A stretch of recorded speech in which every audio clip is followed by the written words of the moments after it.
Explain binding vows in Jujutsu Kaisen. Yeah, no worries, I got you. So the main thing you need to understand about a binding vow is it's essentially a contract created with cursed energy in the world of Jujutsu Kaisen. And these are tenets of society. And there are essentially two different types of binding vows. You have binding vows with yourself, and you can make binding vows with someone else. So we'll go over both of those things. So the first type we're going to talk about are binding vows you make with yourself. Now again, binding vows are pacts made with cursed energy. And in Jujutsu Kaisen, cursed energy stems from negative emotions. So the way this works is you put some sort of restriction on yourself. You give yourself a handicap. And I'll give an example here in a second.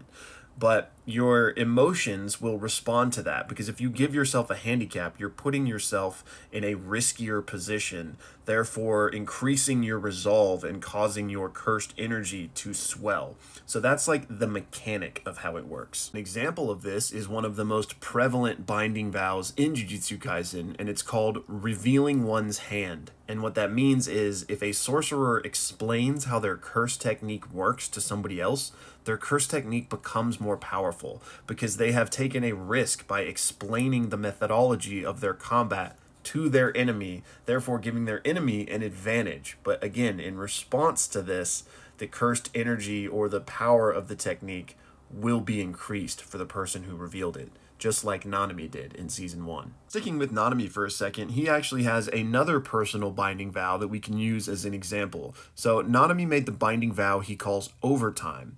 And what that does is he gave himself the restriction of only being able to use about 80 or 90% of his maximum cursed energy at any given time. But because of that, if he ever goes into overtime, aka he has to work later than like the normal 9 to 5, his cursed energy will swell to above his maximum 100%, and he can be much stronger during those times. And one last thing on the personal binding vows is that if you break one, you breach the contract of whatever you set.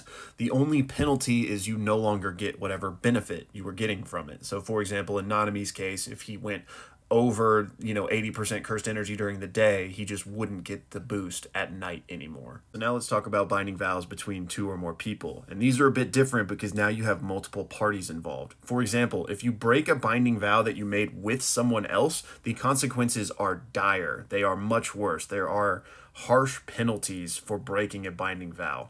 That's what we've been told on multiple instances. However, I don't think there's ever been an example that we've seen.